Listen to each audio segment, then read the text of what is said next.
जय माता दी दोस्तों, आप सभी को माँ दुर्गा के पावन पर्व नवरात्रि की हार्दिक शुभकामनाएं। प्रिय भक्तजनों, आज हम आपको माता रानी की एक बहुत सुंदर कथा सुनाने जा रहे हैं।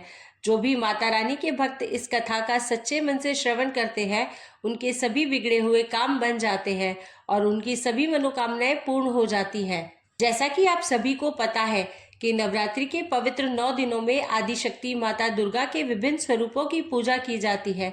जो भी भक्त इन 9 दिनों में माता दुर्गा की सच्चे मन से पूजा करता है, उसे निश्चित ही समस्त पापों से मुक्ति मिल जाती है और माता रानी उसके सभी कष्ट दूर कर देती है। प्रिय श्रोताओं, आदिशक्ति माँ दुर्गा से हाथ जोड़कर प्रार्थना करते हैं कि जो भी श्रोतागण इस कथा को प्रारंभ से अंत तक सुनेगा, उसके सभी मनोरथ सिद्ध कर दे। कथा प्रारंभ करने से पहले आप सभी से निवेदन है कि इस कथा को आधा अधूरा मत सुनना, अन्यथा आपको पाप लगेगा। चलिए अब आपको सुनाते हैं नवरात्रि की एक बहुत ही सुंदर और पौराणिक कथा। एक समय की बात है, कैलाश पर्वत पर भगवान शिव जी ध्यान मग्न होकर बैठे हुए थे। तभी माता पार्वती उनके पास आती है और उन्हें प्रणाम करती है। फिर भगवान शिव जी माता पार्वती से कहते हैं, हे देवी, कहिए क्या बात है। तब माता पार्वती कहती है, हे नाथ, आज मैं आपके मुख से नवरात्रि व्रत कथा सुनने के लिए आई हूँ। हे प्रभु, यह नवरात्रि व्रत क्यों रखा जाता है? इस व्रत को करने से मनुष्य को जीवन में किस पुण्य की प्राप्ति होती है? इस व्रत को रखने की क्या विधि है? कृपया आप मुझे मेरे इन प्रश्नों का उत्तर देकर मेरे व्याकुल मन को संतुष्ट कीजिए। फिर भगवान शिव कहते हैं, हे देवी पार्वती, आज आपने संसार के हित के लिए बहुत ही उत्तम प्रश्न किया है।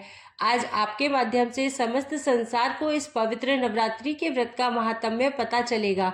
अब आप इस कथा को ध्यान से सुनना। श्रोताओं, फिर माता पार्वती कहती है, हे प्रभु, आप कथा सुनाइए, मैं आपके मुख से कथा सुनने के लिए उत्सुक हूँ। भगवान शिव जी कथा सुनाते हुए कहते हैं, हे देवी पार्वती, पूर्व काल की बात है। अंग देश में रामदीन नाम का एक वैश्य अपने परिवार के साथ रहता था। वह बहुत ही गरीब था। उसके पास खाने के लिए अन्न का एक टुकड़ा भी नहीं था। जैसे तैसे वह अपना और अपने परिवार का पेट पाल रहा था। उसके पास अपनी जीविका चलाने के लिए कोई उद्योग नहीं थे। वह शाम के समय नगर में जाता और लोगों के घरों से रात्रि का बचा हुआ भोजन मांग लाता था। इस प्रकार वह वैश्य परिवार सारा दिन भूखा रहता था और रात्रि को जो कुछ थोड़ा सा अन्न मिलता था, उसी को खाकर अपना जीवन यापन करता था। वह वैश्य स्वभाव से अत्यंत ही दयालु था। वह कभी भी किसी की आज्ञा की अवहेलना नहीं करता था। सबसे सत्य बोलता और अपने कार्य के प्रति सदैव वफादार रहता था। उसके अंदर किसी भी बात का कोई घमंड नहीं था। श्रोताओं, आगे भगवान शिव जी कहते हैं, हे देवी पार्वती, वह वैश्य प्रतिदिन सुबह सुबह सबसे पहले उठकर नित्य कर्म करने के बाद भगवान और सभी देवी देवताओं की पूजा करता था। वह अपने द्वार पर आए हुए अतिथियों का बहुत आदर और सम्मान करता था। एक दिन प्रतिदिन की भांति रामदीन सभी कार्यों से निवृत्त होकर काम के लिए जा रहा था। तभी उसके द्वार पर एक बहुत ही तेजस्वी महात्मा आ जाते हैं। उनके गले में रुद्राक्ष की माला थी और मुखमंडल पर सूर्य के समान तेज था। ब्राह्मण महात्मा को देखकर रामदीन ने उन्हें हाथ जोड़कर प्रणाम किया और फिर बोला, हे ब्राह्मण देवता, आपका इस गरीब की कुटिया में स्वागत है। कहिए, मैं आपकी क्या सेवा कर सकता हूँ? फिर ब्राह्मण महात्मा ने कहा, हे पुत्र, मुझे रात्रि विश्राम के लिए आपके घर में स्थान चाहिए। ब्राह्मण महात्मा की बात सुनकर रामदीन ने जल्दी से घर में एक स्थान को साफ करके उन ब्राह्मण महात्मा का बिस्तर लगा दिया। फिर शाम हुई। जैसे तैसे रामदीन ने पड़ोसी के घर से थोड़ा सा अन्न उधार लेकर उन ब्राह्मण देवता के लिए भोजन बनाया और उन्हें भोजन कराया। श्रोताओं, जब ब्राह्मण महात्मा भोजन कर चुके तो रामदीन हाथ जोड़कर अत्यंत ही व्याकुल मन से डरते हुए ब्राह्मण महात्मा से कहने लगा, हे ब्राह्मण देवता, यदि आप हमारे अतिथि धर्म से प्रसन्न हैं तो क्या हम आपसे कुछ पूछ सकते हैं? रामदीन की बात सुनकर ब्राह्मण महात्मा बोले, पूछो पुत्र, क्या पूछना चाहते हो? तब रामदीन ने कहा, हे ब्राह्मण देवता, आपकी चर्चा तो चारों दिशाओं में है। मैंने सुना है आप एक महान ज्ञानी पुरुष है और आप प्रसन्न होकर अपने से किसी का भी भला कर सकते हैं। श्रोताओं, आगे वह वैश्य कहता है, हे ब्राह्मण देवता, कृपया करके मुझे बताइए कि मेरी दरिद्रता और गरीबी का नाश कैसे हो सकता है। मैं इस दरिद्रता के कारण अपने परिवार का पालन पोषण नहीं कर पा रहा हूँ। हे ब्राह्मण देवता, मुझे धन की अभिलाषा नहीं है। मैं तो आपसे यह बात इसलिए पूछ रहा हूँ कि मैंने अपने परिवार का पालन पोषण करने के लिए समर्थ हो जाऊँ। मेरे पुत्र पुत्रियाँ भूख से पीड़ित होकर भोजन के लिए बहुत रोते हैं और मेरे घर में इतना अन्न भी नहीं रहता कि मैं उन्हें मुट्ठी भर अन्न दे सकूं। उनका दुख मुझसे देखा नहीं जाता। आज मैंने अपने रोते हुए बच्चों को घर से निकाल दिया है और वे कहीं चले गए हैं, इसलिए मेरा हृदय इस शोक की अग्नि में जल रहा है। हे ब्राह्मण देवता, मेरी पुत्री अब विवाह के योग्य हो गई है, लेकिन उसका विवाह करने के लिए मेरे पास कुछ भी नहीं है। मैं उसका कन्यादान कैसे करूँगा? मेरे पास तो तनिक भी धन नहीं है।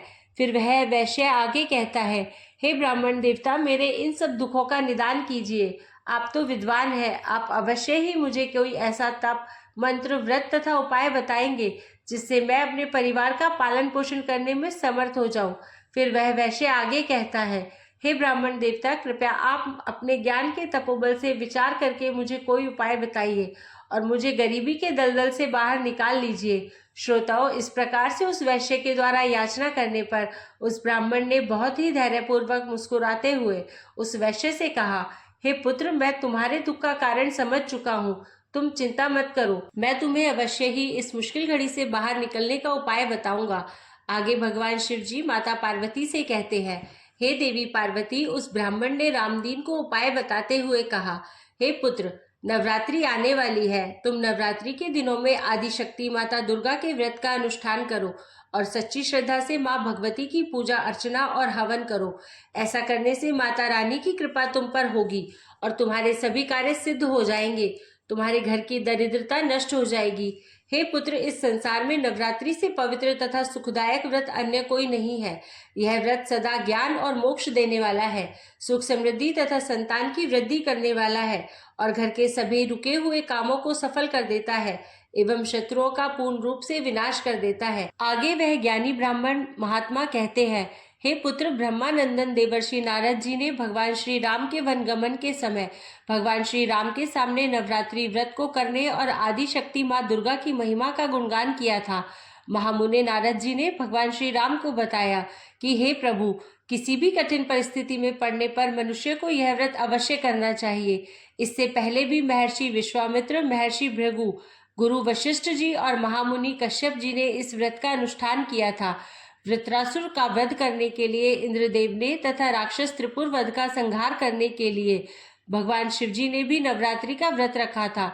आगे नारद जी कहते हैं, हे प्रभु, भगवान श्री हरि विष्णु ने भी राक्षस राज मधु को मारने के लिए सुमेरु गिरी पर्वत पर नवरात्रि व्रत का अनुष्ठान किया था। फिर नारद जी कहते हैं, प्रभु, इस व्रत को करने से आप रावण का वध आसानी से कर सकेंगे। देवर्षि नारद जी के मुख से देवी की महिमा सुनने के बाद भगवान श्री राम ने कहा, हे ब्रह्मानंदन, अब आप हमें देवी उपासना की विधि भी बता दीजिए। फिर नारद जी भगवान श्री राम से कहते हैं, हे प्रभु, आप समतल भूमि पर एक सिंहासन पर भगवती जगदम्बा को विराजमान कर नवरात्रि की विधि पूर्वक आराधना करें। ऐसा करने से माँ जगदम्बा आपके ऊपर प्रसन्न हो जाएंगी और आपकी विजय होगी। नारद जी की बात सुनने के बाद भगवान श्री राम ने किष्किंधा पर्वत पर नवरात्र के श्रेष्ठ व्रत को किया था। श्रोताओं, भगवान शिव जी कहते हैं, हे देवी पार्वती, इस प्रकार से उस ब्राह्मण ने नवरात्र के व्रत का महत्व उस वैश्य को सुना दिया, जिसे सुनकर वह वैश्य बहुत प्रसन्न हुआ और उसने उस ब्राह्मण को अपना गुरु मान लिया और उनसे देवी के मंत्र की दीक्षा ली। उसके बाद वह ब्राह्मण महात्मा अपने गंतव्य स्थान को चले गए। फिर उस वैश्य ने अत्यंत भक्ति पूर्वक नवरात्रि के दिनों में पूरे विधि विधान से 9 दिनों तक सच्चे मन से व्रत रखा और उस मंत्र का जाप किया। श्रोताओं, उस वैश्य की भक्ति से प्रसन्न होकर नवरात्रि के अंत में अष्टमी तिथि की अर्धरात्रि को माँ दुर्गा ने उस वैश्य को साक्षात दर्शन दिए और कहा, हे पुत्र, मैं तुम्हारी भक्ति और पूजा से अत्यंत प्रसन्न हूँ। मांगो, तुम्हें क्या चाहिए? जो भी मांगना है निसंकोच होकर मांग लो, मैं तुम्हें अवश्य प्रदान करूंगी। साक्षात माँ दुर्गा को अपने सामने खड़ा हुआ देखकर उस वैश्य को अपनी आंखों पर यकीन नहीं हो रहा था। खुशी के मारे उसकी आंखों से आंसू निकलने लगे। फिर वह माता को प्रणाम करके कहने लगा, हे माँ, मैं आपके दर्शन करके ही धन्य हो गया। हे माता, आपके दर्शन पाना ही मेरे लिए सौभाग्य की बात है। आप तो समस्त संसार की जननी है। मुझ जैसे साधारण भक्त को आपने दर्शन देकर बड़ा उपकार किया है। अब मेरे मन में कोई कामना नहीं है। आपके दर्शन से ही मेरे सारे दुख मिट गए हैं। फिर वह वैश्य बहुत ही उत्साहित होकर कहता है, हे माता, आप केवल मुझ पर इतनी कृपा कीजिए कि मेरे पुत्र पुत्रियों को खाने के लिए पर्याप्त भोजन प्राप्त हो जाए, जिससे उन्हें प्रतिदिन भूखा न सोना पड़े। रामदीन का सरल स्वभाव और निश्चल मन को देखकर माँ दुर्गा ने मधुर मुस्कान के साथ कहा, हे पुत्र, मैं तुम्हारी सच्ची भक्ति और तुम्हारे तप से प्रसन्न हूँ। आज से तुम्हारी दरिद्रता का अंत होगा और तुम्हारा घर धन धान्य से भर जाएगा। तुम्हारे परिवार की सारी समस्याएं समाप्त हो जाएंगी। तुम्हारे बच्चों को भरपेट भोजन मिलेगा और वे अच्छे से अपना जीवन व्यतीत कर सकेंगे।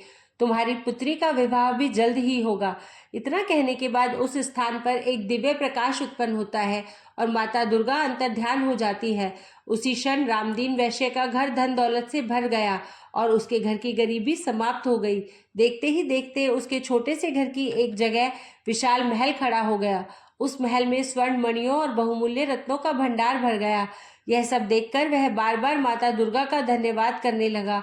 अब तो उसके घर में खाने पीने की कोई कमी नहीं थी। माता रानी की कृपा प्राप्त करके वह गरीबों की मदद भी करने लगा था। नगर के सभी लोग उससे बहुत खुश रहने लगे। कुछ दिनों बाद रामदीन वैश्य ने अपनी पुत्री का विवाह एक अच्छा वर खोजकर बड़ी ही धूमधाम से कर दिया। आगे भगवान शिवजी माता पार्वती से कहते हैं, हे देवी पार्वती, इतना सब कुछ मिलने के बाद भी उस वैश्य ने अपनी भक्ति और श्रद्धा को कभी नहीं छोड़ा। वह माँ दुर्गा के प्रति आभार व्यक्त करता रहा। उसका जीवन अब आनंद और समृद्धि से भर गया था। उसके परिवार ने भी माँ दुर्गा के प्रति भक्ति और समर्पण को अपनाया और वे सभी माता दुर्गा के आशीर्वाद से सुखी जीवन व्यतीत करने लगे और सभी कष्टों से मुक्ति प्राप्त कर ली। फिर भगवान शिवजी कहते हैं, हे देवी, इस प्रकार से आज की यह नवरात्रि की पावन व्रत कथा समाप्त हुई। हे देवी, जो भी इस कथा का श्रवण करता है उस स्त्री और पुरुष का नवरात्रि व्रत सफल हो जाता है। सभी नवरात्र उपवास करने में जो लोग असमर्थ रहते हैं, यदि वह पवित्र मन से 2 दिन भी उपवास व्रत रख ले तो उन्हें यथोचित फल की प्राप्ति होती है। हमारे पवित्र धार्मिक ग्रंथों के अनुसार वह 2 दिन अष्टमी और नवमी है। इस दिन माता रानी की पूजा करने से सभी मनोवांछित फलों की प्राप्ति होती है। नवमी के दिन व्रत पूर्ण करने के बाद कन्याओं का पूजन तथा ब्राह्मण को भोजन कराना चाहिए और अन्नदान भी करना चाहिए। गाय माता को रोटी खिलानी चाहिए। भगवान शिवजी कहते हैं, हे देवी, समस्त ब्रह्मांड में जितने भी प्रकार के व्रत एवं दान है वे इस नवरात्र व्रत के समान तुल्य नहीं है, क्योंकि यह व्रत सदा धन धान्य प्रदान करने वाला, सुख तथा संतान की वृद्धि करने वाला, आयु और आरोग्य प्रदान करने वाला और स्वर्ग तथा मोक्ष देने वाला है। इस व्रत में आदि शक्ति दुर्गा के विभिन्न रूपों का अवतार होता है। जो भी मनुष्य व्रत रखता है, माँ दुर्गा उसकी सभी मनोकामनाएं पूरी करती है।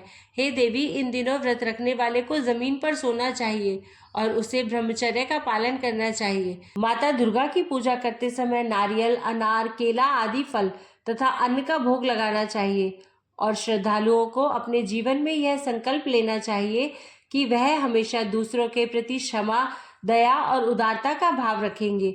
व्रत के दिनों में श्रद्धालुओं को क्रोध, मोह, लोभ और दुष्प्रवृत्तियों का त्याग कर देना चाहिए।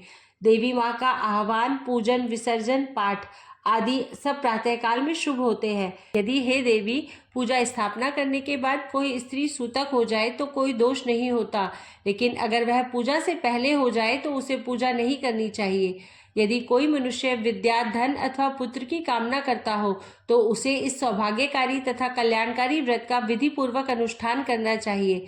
इस व्रत का अनुष्ठान करने से विद्या चाहने वाला मनुष्य समस्त विद्या प्राप्त कर लेता है और अपने राज्य से वंचित राजा फिर से अपना राज्य प्राप्त कर लेता है। पूर्व जन्म में जिन लोगों ने यह उत्तम व्रत नहीं किया, वे इस जन्म में रोगग्रस्त, दरिद्र तथा संतान रहित होते हैं। जो स्त्री बंध्या, विधवा अथवा धनहीन है, उसके विषय में यह अनुमान कर लेना चाहिए कि उसने अवश्य ही पूर्व जन्म में यह व्रत नहीं किया था। जिस मनुष्य ने दुख तथा संताप का नाश करने वाली, सिद्धियां देने वाली, जगत का कल्याण करने वाली जगत स्वरूपिणी भगवती की उपासना नहीं की, वह इस पृथ्वी पर सदा ही अनेक प्रकार के कष्टों से ग्रस्त, दरिद्र तथा शत्रुओं से पीड़ित रहता है। शिवजी कहते हैं, हे देवी, अब मैं आपको इस व्रत से जुड़े नियम बताता हूँ, इसे ध्यान से सुनिए। नवरात्रि के व्रत का आरंभ तब होता है जब मनुष्य दृढ़ निश्चय और शुद्ध हृदय से व्रत करने का संकल्प लेता है। यह संकल्प ही उस यात्रा का आरंभ है जो व्यक्ति को देवी दुर्गा की कृपा तक पहुंचाता है। जब कोई भी व्यक्ति देवी दुर्गा की उपासना के लिए व्रत का संकल्प करता है तो उसे अपना मन और शरीर शुद्ध रखना चाहिए। शुद्धता केवल बाहरी नहीं बल्कि मन की आंतरिक पवित्रता भी आवश्यक होती है। यही कारण है कि व्रत का आरंभ संकल्प से होता है, जिसमें व्यक्ति अपने आप को देवी दुर्गा के चरणों में समर्पित कर देता है। व्रत के दौरान भोजन का विशेष ध्यान रखा जाता है। केवल वही अन्न ग्रहण करना चाहिए जो पवित्र हो और बिना तामसिक पदार्थों के बना हो। यदि कोई पूरे 9 दिनों तक उपवास कर सकता है तो यह श्रेष्ठ माना जाता है, लेकिन यदि शारीरिक कारणों से ऐसा संभव ना हो तो फलाहार या एक समय का भोजन ग्रहण किया जा सकता है।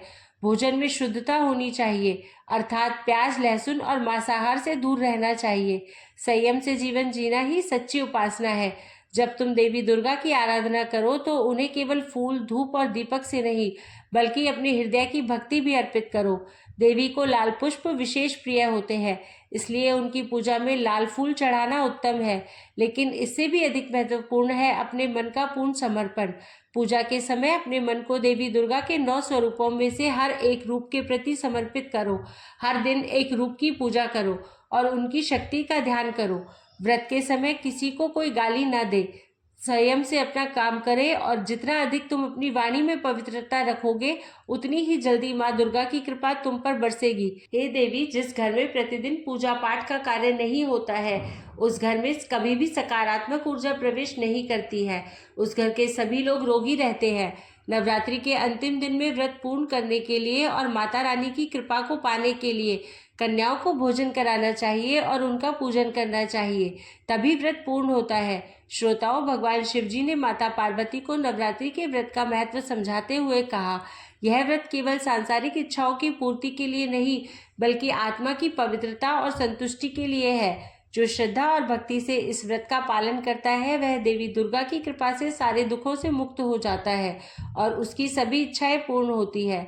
इसलिए हे देवी, जो भी इस व्रत का संकल्प ले उसे तन, मन और आत्मा की पूर्ण पवित्रता के साथ इस साधना को करना चाहिए। इस प्रकार से भगवान शिव जी ने माता पार्वती को नवरात्रि का महात्म्य और कथा सुनाई। श्रोताओं, आइए अब जानते हैं नवरात्रि में मिलने वाले संकेतों के बारे में। अगर आपको भी ऐसे संकेत मिलते हैं तो माँ दुर्गा आप पर प्रसन्न है। प्रिय श्रोताओं, नवरात्रि में माँ दुर्गा की पूजा करते समय अगर आपको ऐसा प्रतीत हो रहा है कि माँ की मूर्ति आपको देखकर मुस्कुरा रही है अथवा माँ दुर्गा के होंठ हिल रहे हैं, कि आपको अचानक ही ऐसा महसूस हो कि माँ दुर्गा आपकी तरफ ही देख रही है, तो यह बड़ा ही शुभ संकेत है। यदि नवरात्रि के दौरान या बाद में सपने में उल्लू दिखे तो यह माँ लक्ष्मी के आपके घर में आगमन होने का संकेत है, अर्थात आपको ढेर सारा पैसा मिलने वाला है जो आपके जीवन को बेहतर बनाएगा। इसी तरह नवरात्रि के दौरान या बाद में नारियल, हंस या कमल के फूल का सुबह सुबह दिखना भी माँ दुर्गा की आप पर कृपा होने का इशारा है। यह संकेत भाग्य चमकाने वाला साबित हो सकता है। यदि पवित्र नवरात्रि के दौरान किसी भी दिन घर से निकलते ही आपको गाय दिख जाए तो यह बहुत शुभ माना जाता है। खासतौर पर मंदिर से निकलने के बाद गाय दिखे तो मान लीजिए कि माता रानी आपकी सभी मनोकामनाएं जल्द ही पूरी करने वाली है। इसके अलावा सपने में पूर्णिमा का चंद्रमा, गंगा नदी, सूर्य, मोर, दीपक, महल, फूलों की माला, रुद्राक्ष आदि का दिखना भी बहुत शुभ माना जाता है। यह मंत्र के सिद्ध होने का इशारा है। इसके अलावा खुद को सोने चांदी के बर्तनों में खाना खाते हुए देखना भी बहुत शुभ होता है। आगे भगवान शिव कहते हैं, हे देवी, व्रत के समय किसी भी व्यक्ति को मदिरा और तंबाकू का सेवन नहीं करना चाहिए। इस बात का ध्यान रखना होता है। भोजन बनाने और खाने के स्थान को हमेशा साफ सुथरा रखना चाहिए। व्रत के दौरान मन को शांत रखना चाहिए और माता दुर्गा की भक्ति में लीन रहना चाहिए। व्रत के दौरान नकारात्मक विचारों से दूर रहना चाहिए। प्रिय श्रोताओं, इस प्रकार से आज की यह ज्ञान से परिपूर्ण कथा समाप्त हुई। आशा करते हैं यह कथा आपको पसंद आई होगी।